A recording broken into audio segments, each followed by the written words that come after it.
Fine. Okay. So today we will do functions and we and 5 minutes. First I'll tell the theory about function. Okay. What are functions and what are the benefits? Okay. And the simple syntax. And then we will jump into the applications. Okay. So functions. Okay. Before any definition, let me tell you. Give an example. Okay. That will help you understand. Let's say you have gone to a restaurant, okay, and when you're going to a restaurant, you go and sit at a table, and then you ask for the menu card, okay, or the menu card is already placed there, okay. Then you go through them, and after selecting what dishes you will try out, you call the waiter, okay. The person takes the orders from you, and then this person goes to the chef, and the chef cooks the food, and this waiter brings back the food, okay. You have your food, and after that you have to pay the bill, okay. So in this way, the whole process goes. Now, now the owner of a restaurant, okay, the has to overlook the manager, okay, has to overlook all these activities happening, okay, in a proper systematic manner. Not every time, like when he's opening a restaurant and when the customers are coming for so the manager will not every time guide the waiter to go to a table, tell him to take your orders, and after he or she takes your order, tells him to go to the chef, then tells the chef to cook the food or how to cook the food, whatever, okay. And then the food comes back to you, and after that, after finishing up, you pay the bill. The manager don't have to tell the receptionist to do it every time, okay. He do not have to command each and every step of how a restaurant should function, right?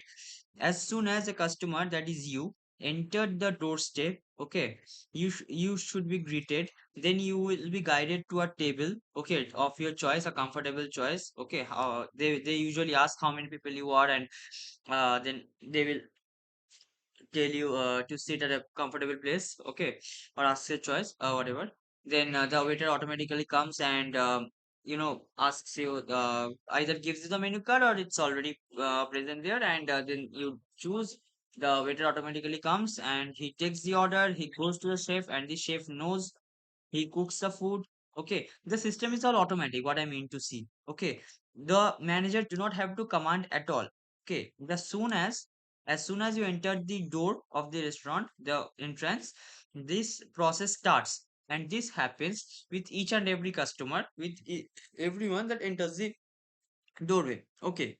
Now, since we are humans, we all understand, to we automatically understand what should we do next, okay. Like in a school, we know we have to go enter the school, we have to study, or cause any mischief in between. That's the error, program glitch, you can understand.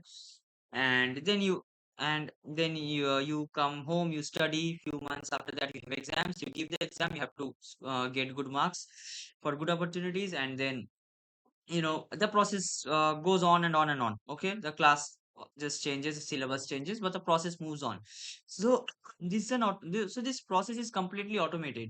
This is engraved in your mind. The restaurant, the working of the restaurant is engraved in the minds of the people working, okay. So each person with a role to perform, they understand their functions very well, okay. So you don't have to tell them. Now if you are going to a restaurant and you have to call the waiter, then tell him, and if then that restaurant is not a very good restaurant, and the maybe the food cooked is not so well, so you have to tell that the chef has not cooked the food properly, okay. Maybe you have ordered the steak which is medium rare and he has given rare or something like that, okay. You don't like the way it's cooked or something, okay. In high end restaurants per se it happens. So you call you object, okay, to that, you complain to that, okay. And the manager has to come running, and then he or she has to solve the problem, okay, whatever is happening. So if these things are happening, okay, then this is not a very ideal situation. The functions which are performed by each person there is not completely is not like accomplished properly. Okay, so in that case the function the it is so the output is also not good. Okay, not the output is not what you want. Okay, similarly in a program in the programming language, or say in your system, in your PC or desktop, laptop, whatever. Okay, you use various softwares. Okay, and each software has their own particular function. For example, this VS Code, this software is meant to uh, for coding, for compilation of codes. Okay, for any programming language there is. So if it is not able to do it properly, okay, if it is showing errors on its end, on its software end, which means there are glitches, which means it is not a good software. Okay, so any system, so any block of code, okay, they are all meant to perform a specific function. Where like for example, when we learned about conditional statements, when we learned about these loops, okay, for while, whatever. Okay, so every time all of them had their own function to perform, right? The range function, break statement, continue statement, they all have their own functions to perform. Okay, they all have their roles to fulfill. So now, not each time you will command the system to, like, perform, like for example, so for example, if you have to do these functions like repeatedly, like let me give an example.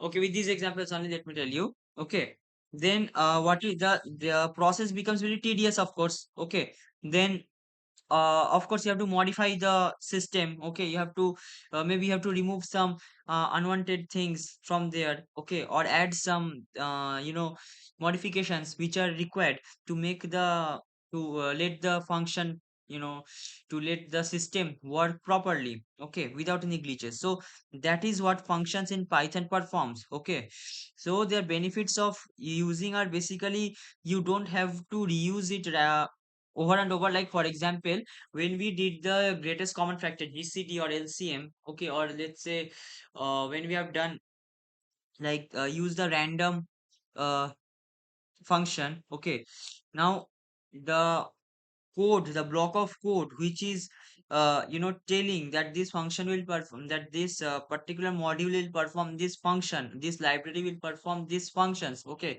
they are very big piece of code, or not, and not every time you have to write those codes. Okay, in order to in order to what to say, automate, or uh let's say decrease the tediousness of the process, we use functions. Okay, and we usually use built-in functions. Okay, reserved keywords and stuff like that.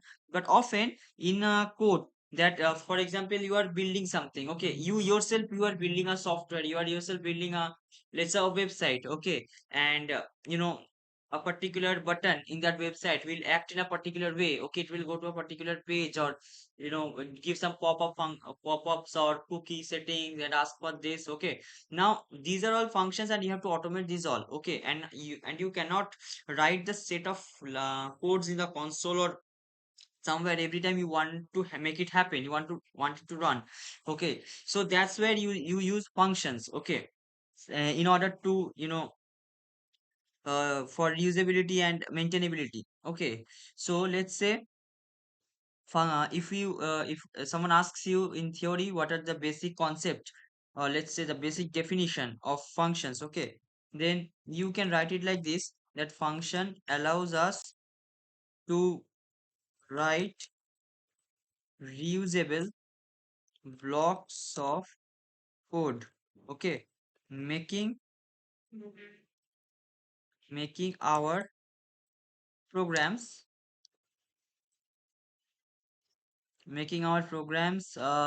more organized and efficient. Okay, like in the restaurant, if things are not working properly, okay, and means the person with the job roles are not doing their roles properly, then the restaurant is not a good restaurant, it is not organized at all, and the way of work is very inefficient. Okay, so the function is very important. Okay, and also this all and also I'll like show you that after creating a function, how to call a function. Okay, and each time you call a function, okay, that will do a particular set of tasks that you have already commanded before. Okay, yes, and you have saved in that. Okay, so like for example, if I have to, let's say, see applications of functions.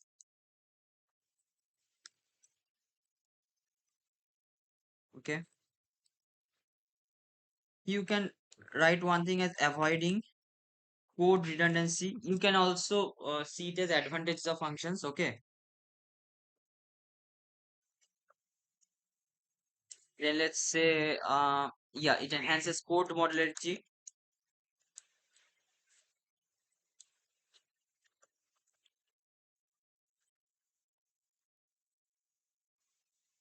And it provides, yeah, it avoids variable name collisions. Like for example, uh we have seen, like if we are declaring x is equal to 5, okay, then in the same block of code we cannot like write x is equal to 15 and expect that when we are using the print function it will print separately 5 and 15. Okay, once you have written x is equal to 15, it will accept x is equal to 15. Okay, then the beforehand when you wrote like x is equal to 5, that will not be taken into account. Okay, but inside a function this is avoided. There are a lot of other, like advantages, like they provide abstractions and all, but that I will show you while we will be doing oops object oriented programming, about the four pillars of object-oriented programming. There you will learn more about the applications of function, but the basic things is this one. Okay, it avoid code redundancy. That means you don't have to write the same block of code over and over when you need it. Okay, when you write big chunks of code, okay, that's when you need it. Then enhancing the code modularity, which means the efficiency of how it will work. Like for example, as I've said that you don't have to repeat the same blocks of code over and over, means writing it. Okay, by there is a system called calling a function. By that you can enhance the modularity of the code. Okay, that will make it shorter and a smart approach, you can say. And finally, avoiding the variable name collisions. Okay, as I just explained now. Now let's say how functions work. Okay, the most important thing, the syntax, how functions work. Okay, now let me give you a structure, the basic syntax with which we will be playing. Okay, now this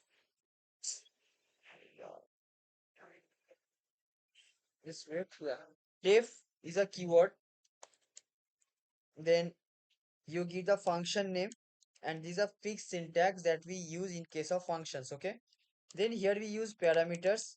Okay, I'll show you. Parameters basically means, for example, if we are doing a function where we enter two numbers to for addition, okay, and we do not want to write that code over and over in in a single place. Means whenever we need addition thing, okay, we will just call it and it will happen. Okay, then we will add some statements. Let's say statements. Okay, and then the return expression. Okay. So return expression means it can print or return both. Okay. So this will also be in quotes. Okay. Now this is an example, a simple one, nothing logical. Okay. For example, I have given a like you have to give a keyword def. Okay. Then fun is a function name in this case. Inside we are not giving any parameters for now. Okay. Parameters will give in I'll show you when we have to give. Okay. Now let's say I'm giving a function print function called. Okay. After this we use print, and then before,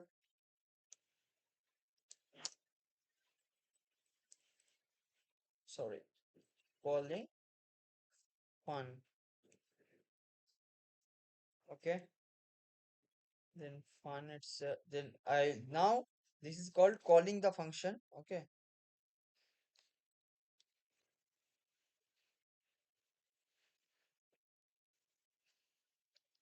then I'll just print again.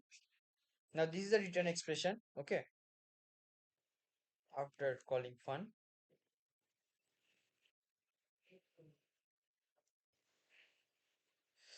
Let's run this. Yeah, see, fun called, but here you may not have understood the things properly. Okay, I'll show you another example, okay, with which you will understand. Let's say something like additional, okay. Let's let's see. I define fun, okay.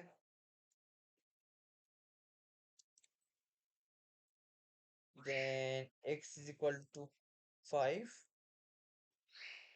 y is equal to 10. Print x comma y. Okay, now as you have given the return statement, okay, you save it. Okay, now this you will not see anything here. Why? Because you have not called the function. This is just called creating the function. In order to call the function, you have to write it, okay, like this. Now, as many times you write fun and this curly braces bracket, it the function will call. In fact, what it will do, even if you give some parameters later, it will call based on like that only. Okay, see, it will print 5 and 10. Okay, so I think so this is a basic syntax, okay, of how a function is called. Have you understood till now?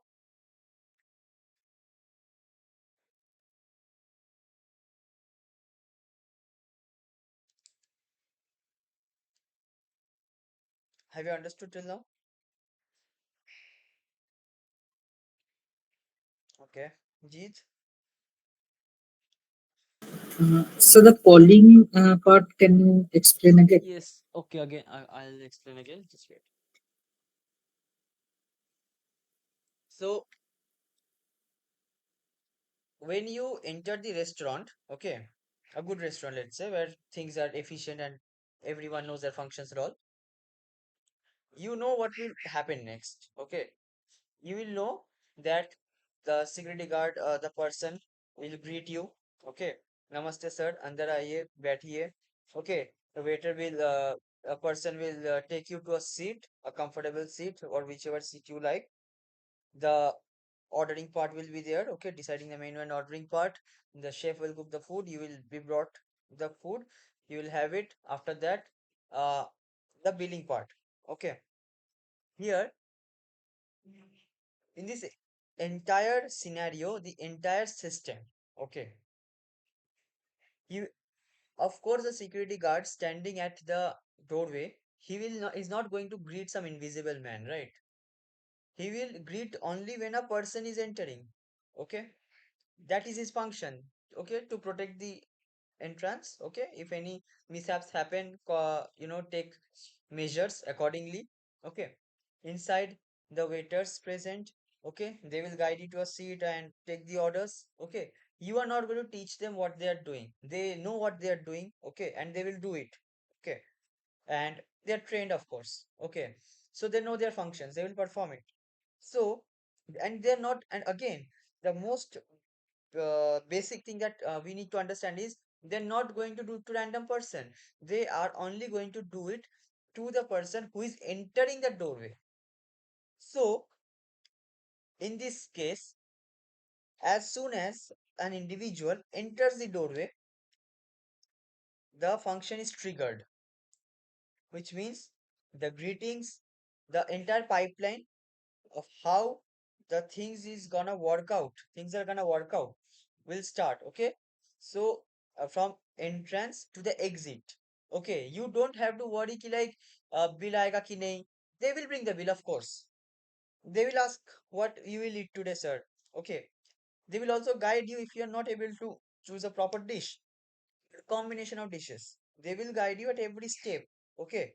Just like I am guiding you right now on how on Python, right? And when is this starting? Have I called you from somewhere random, Jeet and Ashika? No. You have registered for the course. As soon as you registered for the course, I know that my function is to instruct you and teach you until your concepts are solid. I have to teach you. Okay. So this is my function here. When I am so when am I when am I knowing that I have to perform my function? I am not going wandering around the road and just catching anyone. Hey, I'll teach you function today. No, I am doing it when someone is making a registration, which means now the function is called. Okay, so calling the function means you are triggering the system to perform this particular task. Okay, so when you are entering the doorway of the restaurant, okay, you have triggered the restaurant, every member of it working there, okay, that they have to perform their functions now, okay, and it will all happen automatically. Have you understood the calling part, the importance of it? Yes, sir. That part I have understood. I Okay, have the problem that is like the example that you gave, that okay, from the doorway, that is basically from the entry it yeah, starts. But yeah, here we can see that the function is called at the end. That yes, is the thing I am having confusion. means But it should start from the beginning. So why we are not defining or calling it at the beginning? Why no, at no, the end? you have see what is happening here. It is here in this case, okay, means when you're writing a code, you are calling at the entrance only. That only thing is, see, before you are entering a restaurant is made, okay, like first a property is brought, then construction workers come, they make the restaurant, okay, the structure, okay, then the owner, he hires a manager, he hires for various roles like waiter, chef, cleaner person, security guards and everything, right? They hire the interior designers to design the thing, everything, okay, inside. And uh, all of them are trained to weigh in a particular way, okay. So some restaurants are buffet system, some restaurants are like sitting at the table, okay. So so the entire system is created first, okay.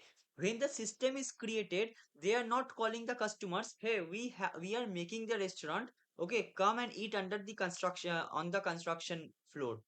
They're not going to call you, right? So this part, we are creating the function, we are creating the restaurant, okay.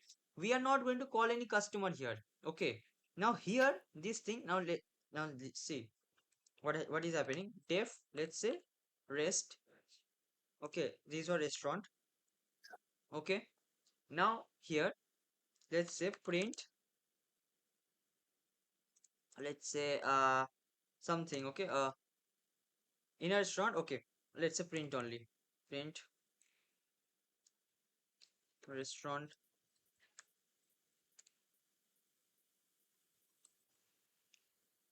Like there are some statements, okay, here I'll basically, the thing is very complicated, so I'll show you this, and some statements are there, okay.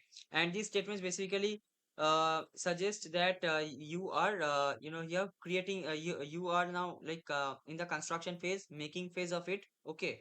So after that, let's say print restaurant is open, okay. And after this, you call the function. So every morning when you call the function, rest it is the restaurant is open, and now when every customer comes, the function automatically works. Okay, now let's say print the restaurant is open. Now if I don't write this calling function, so this is the construction part, but I am not calling that it is open now. Okay, so here you cannot see whether the restaurant is open or not. So will you go inside the restaurant if it is open or not? You might like pass by and see, okay, a new building has is here and some fancy things are inside, okay, people are standing inside, but it is not saying that it is open. Will you go inside? No.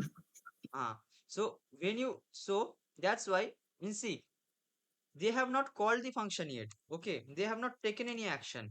So when you write the function, this is called calling the function, that time they say restaurant is open, and now it is up to you whether you will go or not. But when you go, all the things, things start happening, right? Okay, sir. Like, is it clear now, or should I like try some more examples or anything? No, no, sir. Now it's clear. Okay, fine. So let's say we will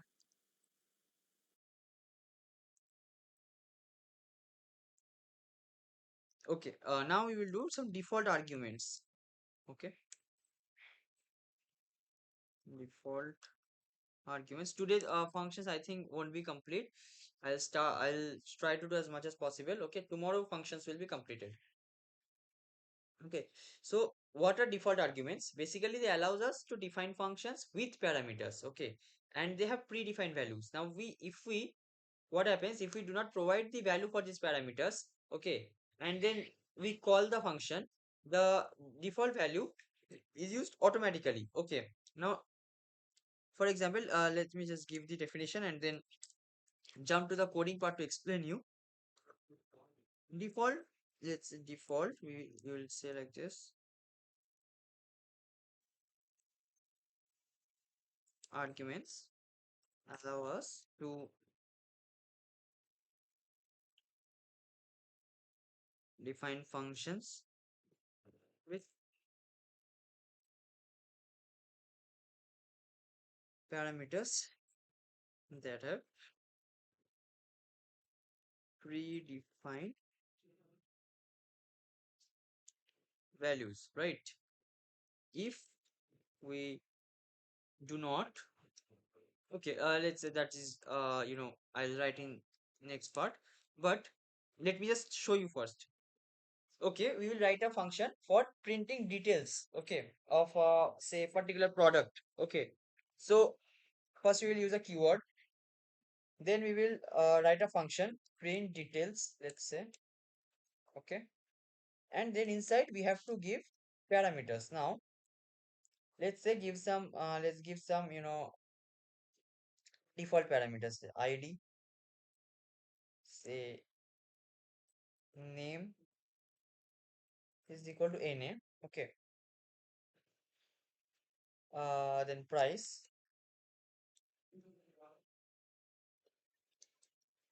is na. Okay, then we write print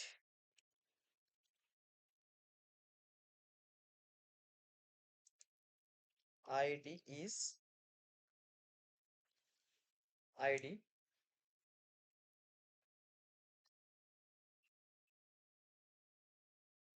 print name is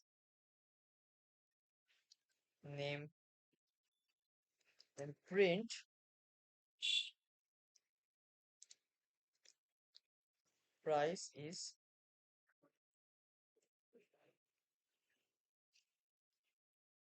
price. Okay, now let's save it. Okay, if you run it, we won't be able to see anything.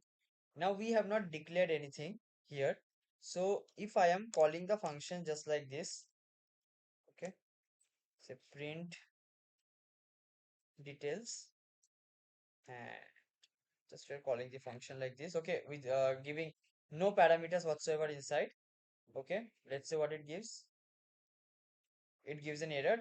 So which means you have to give a parameter inside, because that's what you have written here. Okay, so for this what we do, let's say we assign an id, then for name we assign, let's say abc, and let's say for price we write 100. Okay, and we print,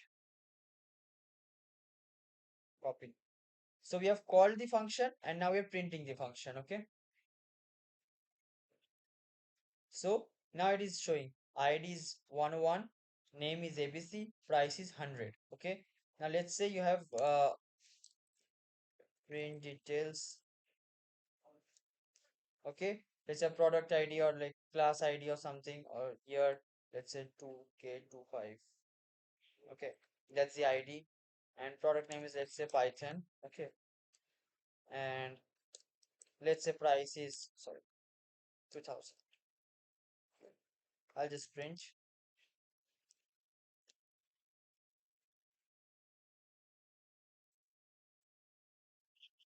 So in 2025, the price of product named Python is 2000. Okay. I'm not talking about the snake. I don't know how much that costs. Talking about a course perspective.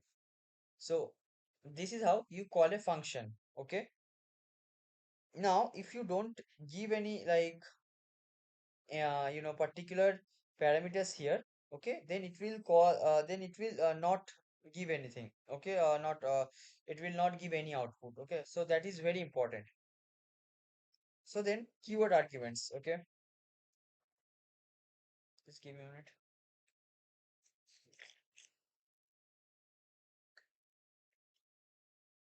Have you understood this part?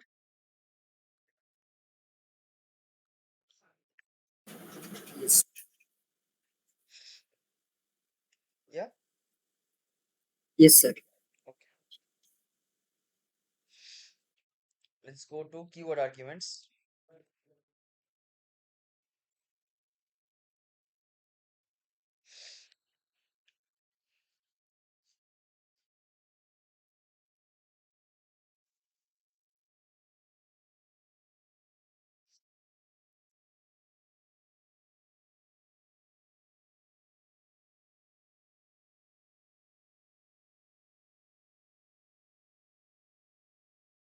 Okay, so what are keyword arguments?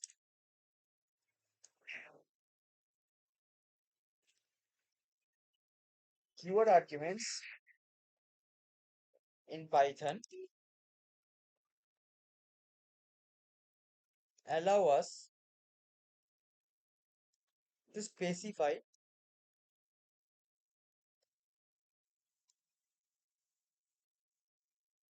arguments by their parameter names regardless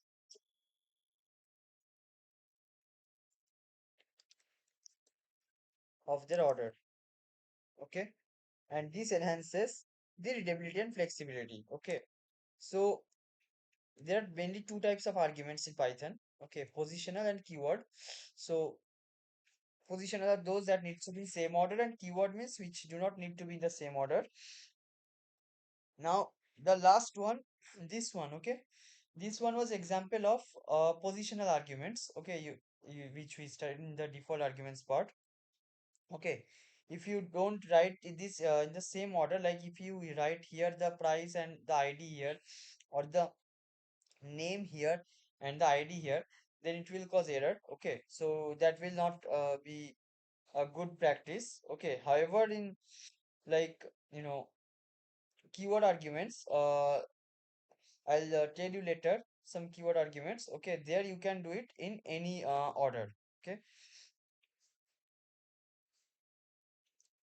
then we will do variable length arguments.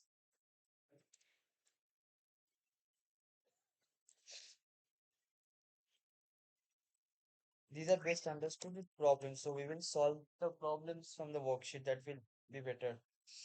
Okay, for now I'm mostly focusing on the theory part. So tomorrow we will do the problems and we can be over with it. Okay, so let's say uh the basic concept. Okay, now here, as I've told you that we have to pass the parameters in and call functions. Okay, then they will do that particular task. In this, the variable length, they are also like their positional arguments. Okay, and they allow us to pass a varying number of arguments to a function. Okay, and they are captured all as a tuple. Okay, now let me give an example first. Let's say def keyword. Okay, then some elements. Okay, inside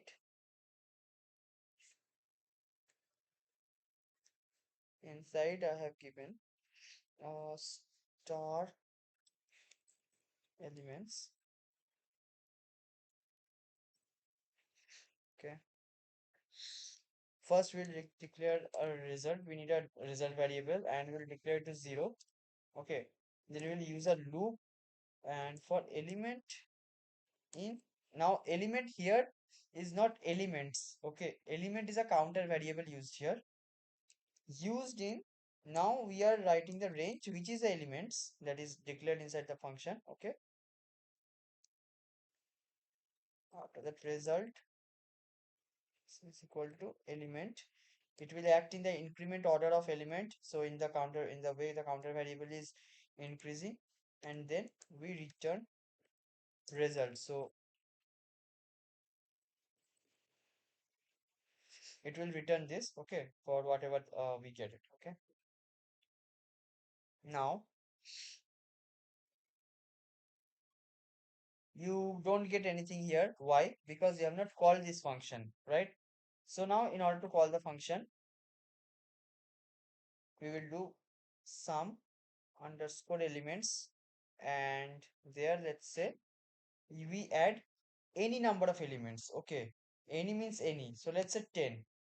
Okay, and let's save it. Okay, you have to add it. Yeah, save. Now we give print. Okay, let's just write the whole, yeah, okay, print, right, save.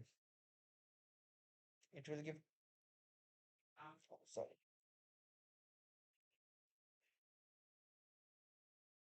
let's write it here inside, save. Yeah, only one element 10, so it will give 10. Now let's say 10, 20, 10 plus 20, 30. Let's say 10, 20, 30, 40, 50. Okay, in this type of variable in the arguments, okay, you can add as many elements as possible and get your result. Okay, so it will give the result of all the elements that you have written, and they're all stored in a tuple. Okay, okay, so this is the variable in the arguments. After this, the parameter passing in Python. So parameter passing I have shown you. Okay, there is nothing more in parameter passing. Let's see if I can remember it. Okay, let's find first digit in Python. Okay,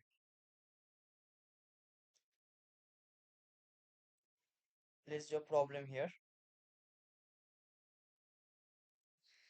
Find the first digit in first digit of a positive number, let's say,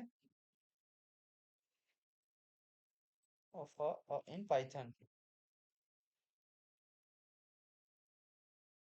Okay, these are the basic concepts that you need to, do a program, write a code. Okay, so how to do this?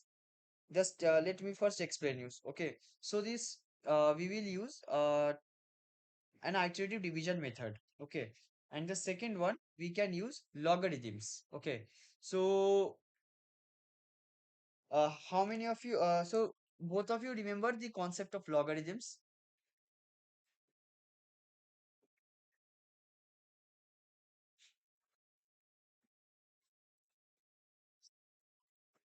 Jeet and Anshika?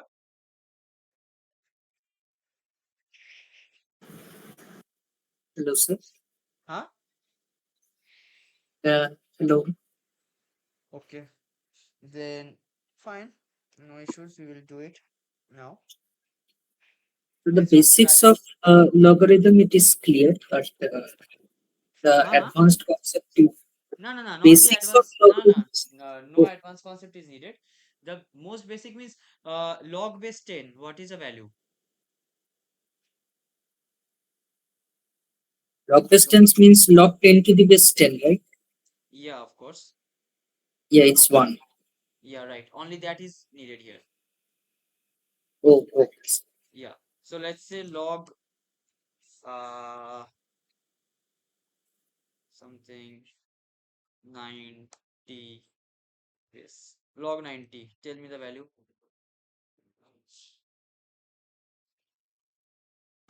It will be 9.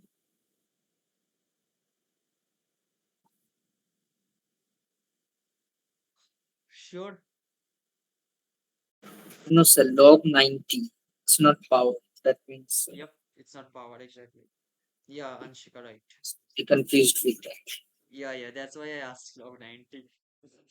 Anyone gets confused, no issues. You're So it right, will be Anshika. 9 into 10. So log 9 plus log. Means you have to know the values that you know of each value and of log 2, 3, and all those things. Okay. Anyways, let's not jump into that right now. Okay.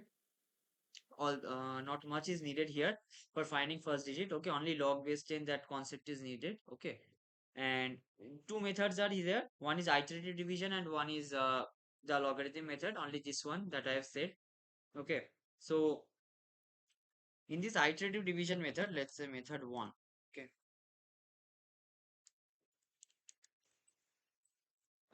iterative, two methods, iterative division. Okay,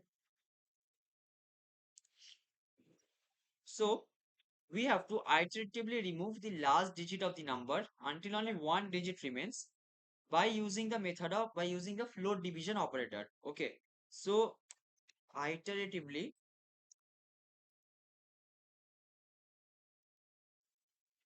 remove the last digit of the number until only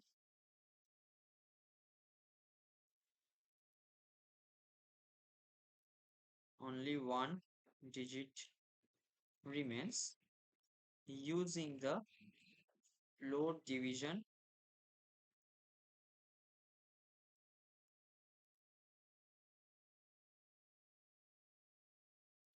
operator. Okay, so we have to use this operator. Okay, now let's say we will take a number and we will take a big number. Okay, let's for that let's start writing the function, and we'll divide the number by 10. Okay, using float division to remove the last digit, and we will repeat this step until the digit the first digit is remaining. Okay, so let's say get underscore. Okay, always use this underscore first digit. Okay, x, then while x greater than equals to 10. I hope I don't have to explain you loops all over again. X is equal to x, float division, let's say 10 only. Okay, and then return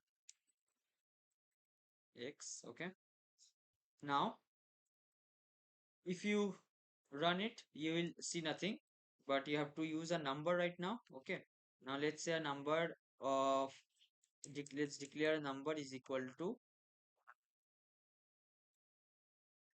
45689 4.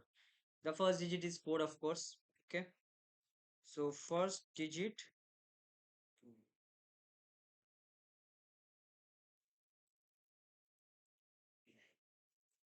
equals to,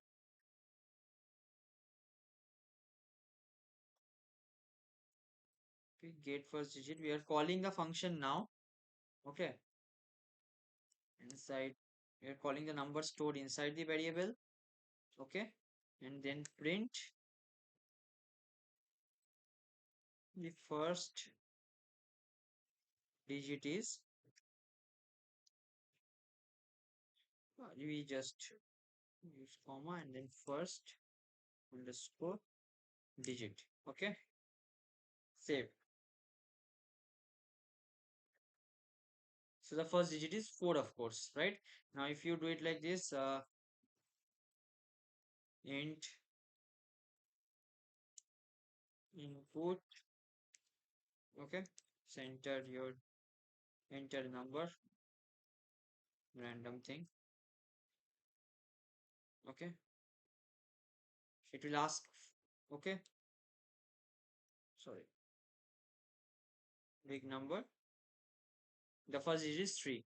So have you understood how is this working? This is one method. Next is a logarithm method. Okay, so you'll use a log base 10. Okay, for that there is a function. Okay, So it will be mostly same thing. Copy. The inside statements will be a bit different using logarithm method. Okay. First, you have to import a module, import math. It's a library. Okay. Then get first digit, let's say underscore log. And then inside, what we do is let's declare a variable, then is equal to int. We need only the integer part. So math dot log 10. Okay. This is inbuilt, so you can use it anytime. Okay. Then you have to do the float division. Okay. Where is it? 10 to the power of d. Okay. So now I'll run it. Okay.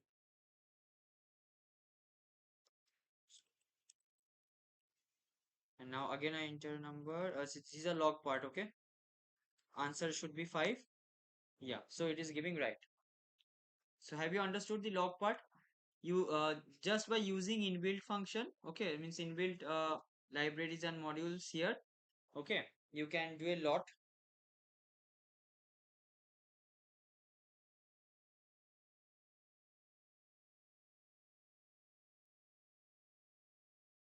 Have you understood?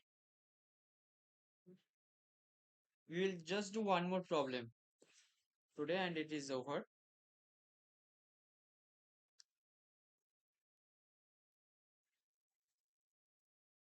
Okay, which part, Anshika? Should I repeat the logarithm part or the means whole thing?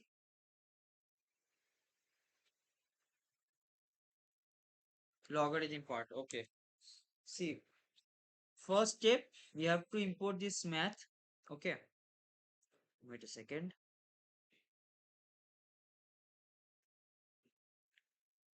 Yeah. So we have to compute the logarithm base 10 of the number, right? So we have to take the and it take the integer part of the logarithm to find the power of 10 just below the number. Okay, and divide the number by 10 raised to the power to isolate the first digit. Okay, so as you know, how log work, like for example, if we have something in power, okay, like log 1000, okay, so which means log 10 to the power 3, right? So what happens, 3 comes in front and then log 10 10, and the result is 1. Okay, so the answer is 3. So here also we have to first find the logarithm part of the number, like let's say a complex number that I have given. Okay, then after we find the logarithm base 10 of that number, okay, so see, in this thing na, this program is I'm explaining to you, but this program do not have to be much logical. You can just simply, ratify this and use it anywhere you like. Okay, because means anywhere when the question is asked, because the method will be same in this case when it will be logarithm. Okay, if it is in the the first digit, you have to find the first digit, you have to either use the iterative division method or the logarithm. Okay, so after you find the logarithm of that number, that will not give the first digit, right?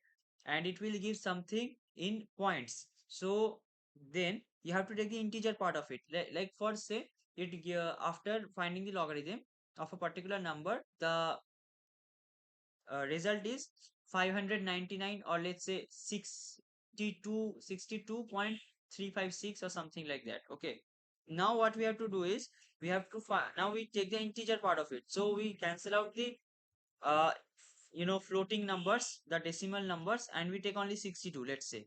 Now the first digit will be 6. Okay, in that case scenario. Okay, so now what we do, we have to do divide this x, divide that number, okay, by divide by 10 to the power of the logarithm, the result.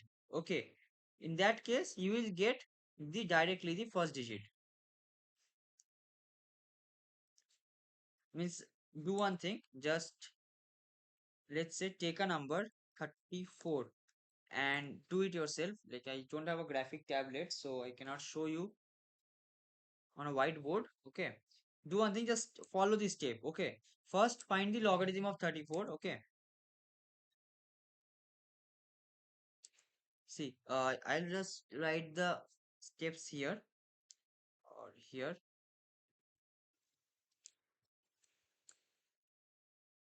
First step will be to compute the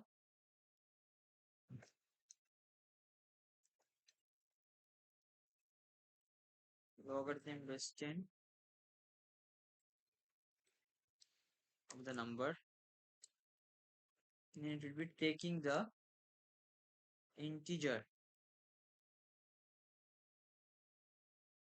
part of the logarithm. Use a calculator and you will understand how this is working. Logarithm to find the power of 10 just below the number.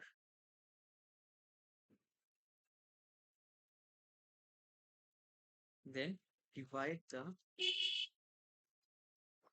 number by 10.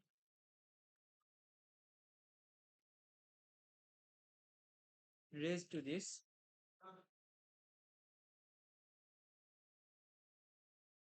power to isolate the